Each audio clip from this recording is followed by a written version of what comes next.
बिस्मिल्लाहिर्रहमानिर्रहीम। जी dear students, क्या हाल चाल है आपके? सबके ठीक है? उम्मीद करता हूँ सब बच्चे खैरियत से हैं। आज डियर स्टूडेंट्स जो टॉपिक हमने स्टडी करना है वो हमारा चैप्टर नंबर 13 से है, that is the production and the cost of production function. यानी हम आज डिफरेंट टाइप्स ऑफ कॉस्ट को स्टडी करेंगे कि जब हम कोई बिजनेस स्टार्ट करते हैं, whether it is a small scale, large scale और मीडियम स्केल, तो एक बिजनेस को स्टार्ट करते हुए हमें किस तरह की कॉस्ट को बियर करना पड़ता है।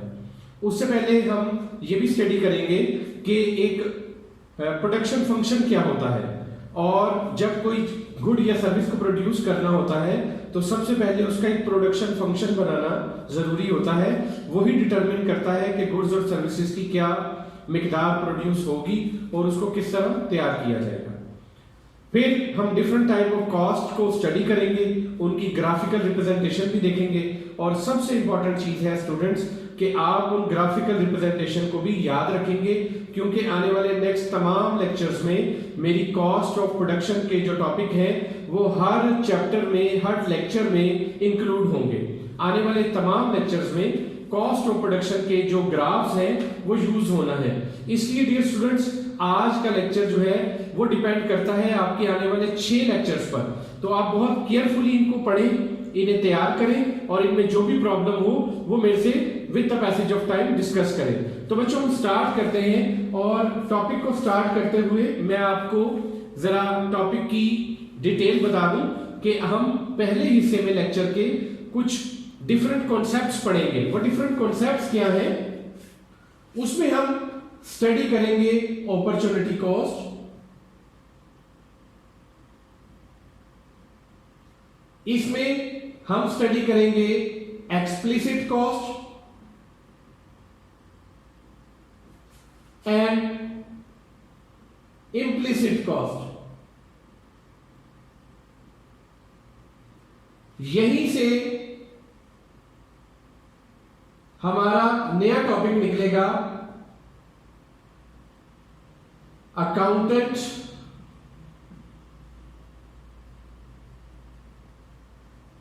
Profit and economic profit.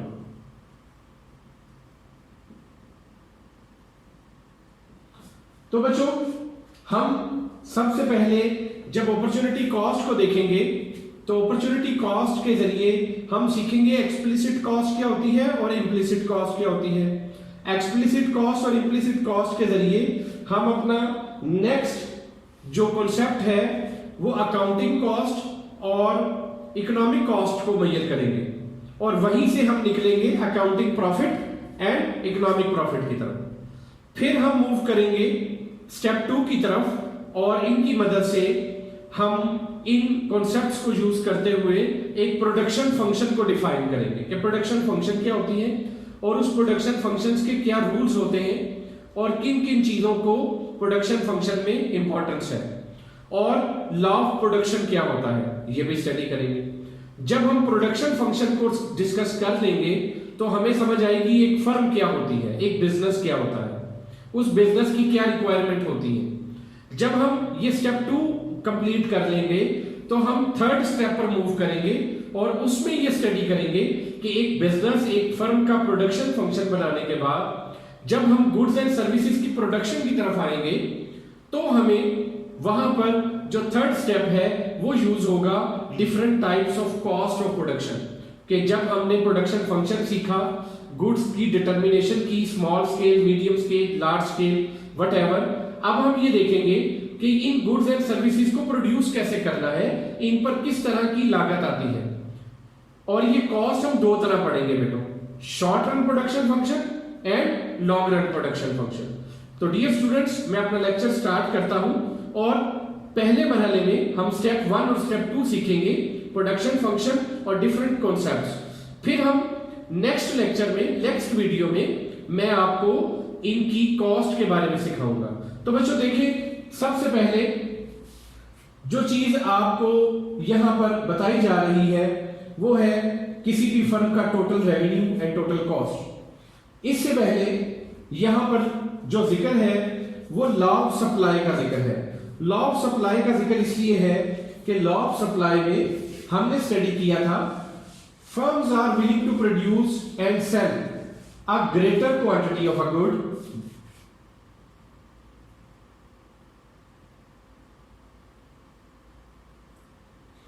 firms are willing to produce and sell a greater quantity of good when the price of the good is high. This results in a supply curve that's law of supply. Law of supply हमें ये बताता था कि जैसे जैसे price बढ़ेगी supply भी बढ़ेगी। यानी फर्म्स का बिहेवियर हमने लॉ ऑफ सप्लाई में स्टडी किया है कि फर्म्स अटैच होती हैं, उनकी नजरें होती हैं कीमत पर। जैसे ही कीमत बढ़ती है वो अपनी सप्लाई बढ़ाते हैं। लेकिन बेटो स्टूडेंट्स, ये एक नैरो कॉन्सेप्ट है, लिमिटेड कॉन्सेप्ट है। प्रोडक्शन और सप्लाई का ताल्लुक सिर्फ प्राइस से नहीं होता, there are many other factors.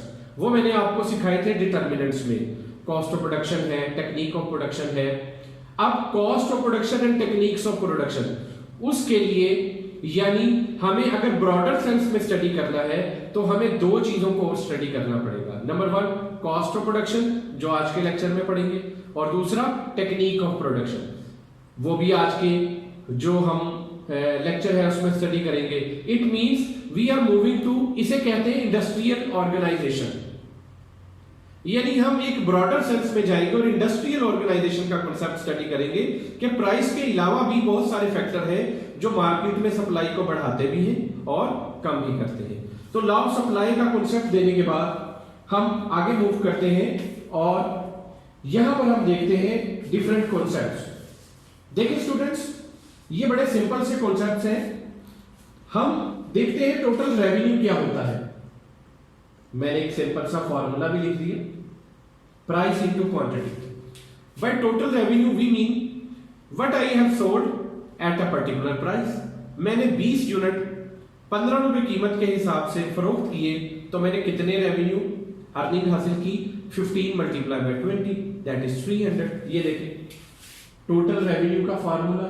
अगर एक प्रोडक्ट की प्राइस 15 है और उसकी क्वांटिटी आपने 20 सेल की है तो इसका मतलब है आपने जो टोटल रेवेन्यू अर्न किया वो कितना कर लिया स्टूडेंट्स, 300। सिंपल। और टोटल कॉस्ट क्या होगी? टोटल कॉस्ट से मुराद वो तमाम तरह के एक्सपेंडिचर्स हैं जो उस पर्टिकुलर कमोडिटी को बनाने के लिए लागत आई या खर्चात आई। और किसी भी चीज को बनाने के लिए इकोनॉमिक्स में एडम स्मिथ ने डिफाइन किया था we need 4 factors of production. वो कौन कौन से हैं मैं बहुत बार बता चुका हूं आपको, वो दोबारा एक्सप्लेन कर देता हूं। Land, labour, capital, organisation. इन चारों को जब हम कंबाइनली जॉइंटली मिलाते हैं तो हम इनको फैक्टर्स ऑफ प्रोडक्शन कहते हैं। और इन फैक्टर्स ऑफ प्रोडक्शन को जो कुछ भी पे किया जाता है, इन पर जो भी एक्सपेंस किया जाता है एक पर्टिकुलर कमोडिटी को बनाने के लिए, उसे क्या बोलते हैं? Total cost. और इन फैक्टर्स ऑफ प्रोडक्शन को यहां किस वर्ड से यूज किया गया है? इनपुट्स। इनपुट का मतलब है आपने जो फैक्टर लगाए वो वही है लैंड, लेबर, कैपिटल, ऑर्गेनाइजेशन। तो स्टूडेंट्स आपको टोटल रेवेन्यू और टोटल कॉस्ट का कांसेप्ट समझ आया। अब हम आगे चलते हैं और देखते हैं प्रॉफिट कैसे निकलता है।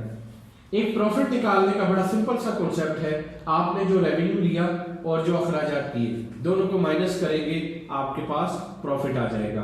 तो बड़ी सिंपल सी एक जो है वो एक्सप्लेनेशन है इसमें जो मैंने आपको बताई। जी हाँ स्टूडेंट्स, अब हम आते हैं सबसे इंपॉर्टेंट टॉपिक की तरफ, सबसे इंपॉर्टेंट टेक्निक की तरफ, that is opportunity cost, cost as opportunity cost. Dear students, बहुत इंपॉर्टेंट कॉन्सेप्ट है कॉस्ट एज अपॉर्चुनिटी कॉस्ट। सबसे पहले हम अपॉर्चुनिटी कॉस्ट को रिवाइज करते हैं। 10 प्रिंसिपल ऑफ इकोनॉमिक्स में हमने वेरी फर्स्ट लेक्चर में अपॉर्चुनिटी कॉस्ट का कॉन्सेप्ट पढ़ा था कि cost of for giving something, for going something, to attain something, to receive something. कोई एक चीज हासिल करने के लिए जब हम किसी चीज की सैक्रिफाइस करते हैं, कुछ चीजों को छोड़ देते हैं, तो वो उसकी अपॉर्चुनिटी कॉस्ट कहलाती है। मिसाल के तौर पर आप अगर अभी मेरा लेक्चर सुन रहे हैं और इसके अगेंस्ट आप अपना लेजर फ्री टाइम छोड़ रहे हैं और तालीम हासिल कर रहे हैं, तो तालीम हासिल करने की अपॉर्चुनिटी कॉस्ट है आपको अपना फ्री टाइम लगाना होगा तालीम में। आप जिन पैसों से फीस पे करते हैं तालीम हासिल करने के लिए अगर आप फीस पे ना करें तो आप उससे अच्छा मोबाइल ले सकते हैं, अच्छे कपड़े ले सकते हैं, बाइक भी ले सकते हैं, कुछ और भी अखराजात कर सकते हैं। तो तालीम हासिल करने की अपॉर्चुनिटी कॉस्ट है बहुत सारी, जो पैसे जो आपने मुख्तलिफ चीज़ों पर लगा सकते थे तालीम पर लगाए।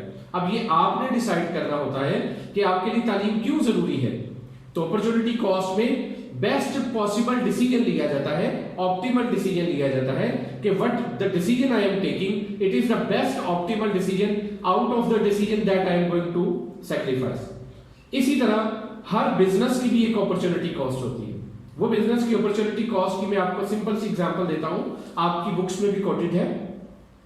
कहता है कि अगर आप लोग अपना 50,000 रुपए या 5 लाख रुपए इन्वेस्ट कर देते हैं बिजनेस में, तो ये बिजनेस की अपॉर्चुनिटी कॉस्ट वो 5 लाख रुपए होगी जो आपने बिजनेस में लगा दी। क्यों?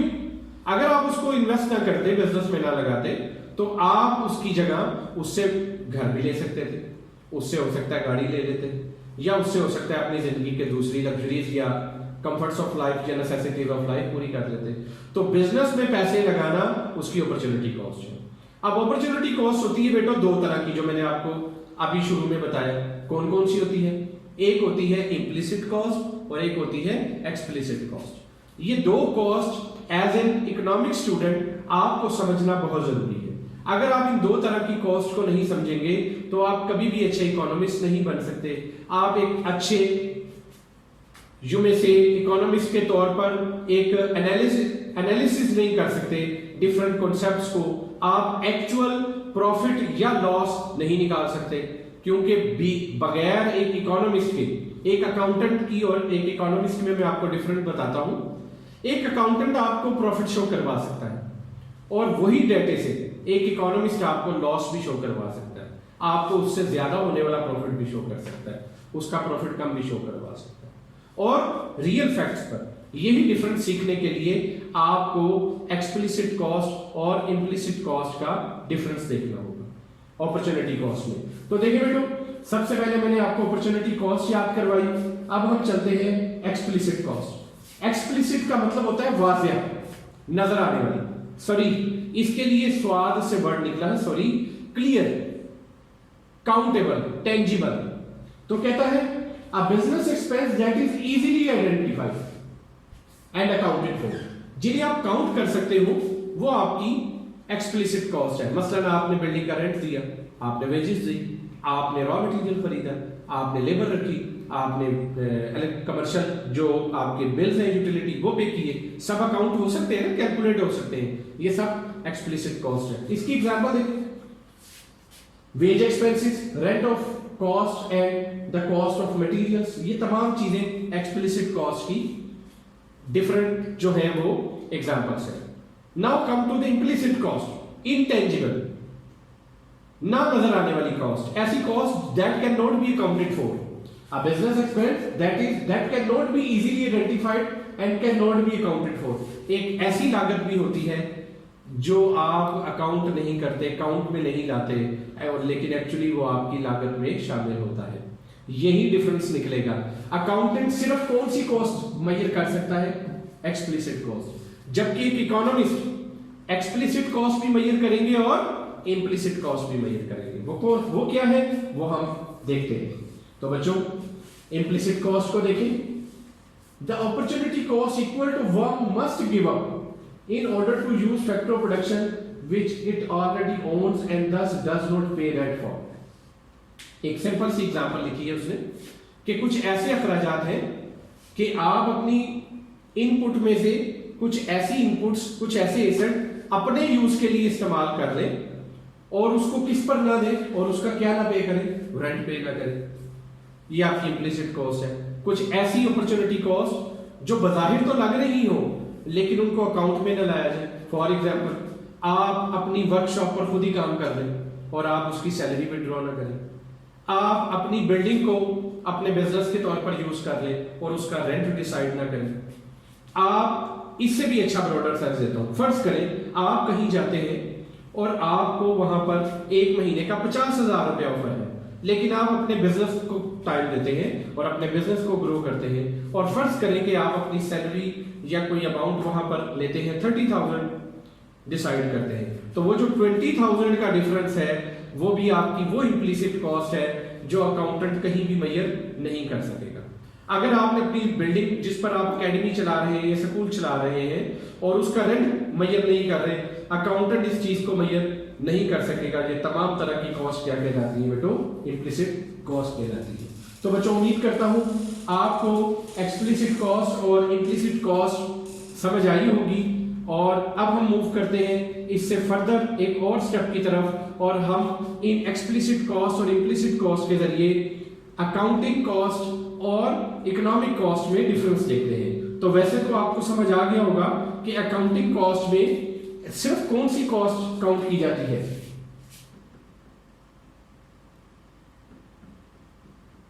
Only explicit cost.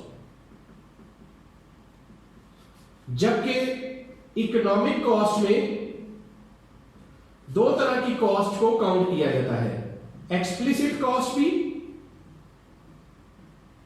Plus implicit cost.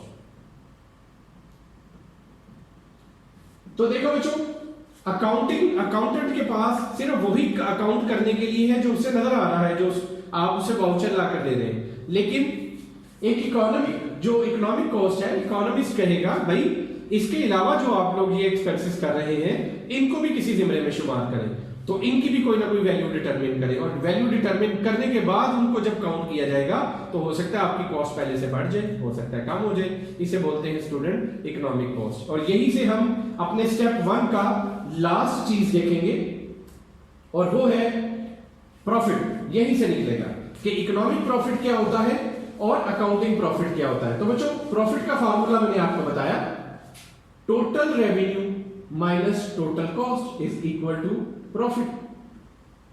लेकिन यहां इकोनॉमिक कॉस्ट और अकाउंटिंग प्रॉफिट में और इकोनॉमिक प्रॉफिट में और अकाउंटिंग प्रॉफिट में जो डिफरेंस है वो आपको यहां मेंशन करना पड़ेगा। Look at this, economic profit total revenue minus all the opportunity cost. कौन कौन सी? एक्सप्लिसिट भी और इम्प्लिसिट भी, दोनों तरह की।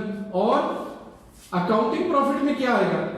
Total revenue minus only the firms which cost? Explicit cost. तो डियर स्टूडेंट्स, उम्मीद करता हूं आपको ये बात समझ आ गई होगी कि इकोनॉमिक कॉस्ट में एक्सप्लिसिट के साथ इम्प्लिसिट कॉस्ट को भी लेना है, जबकि जो आपकी सिंपल अकाउंटिंग कॉस्ट है जो हम आम जिंदगी में मेजर करते हैं उसमें आप सिर्फ एक्सप्लिसिट कॉस्ट को काउंट करेंगे। तो यकीन ये भी जान लें कि आज के बाद आपका कॉस्ट मेजर करने का जो ट्रेंड है वो चेंज हो जाएगा। आप ज्यादा बेटर ऑफ है एक अकाउंटेंट से जो सिर्फ एक्सप्लिसिट कॉस्ट को कंसीडर करता है और आप उससे आगे चलते हैं। Thank you.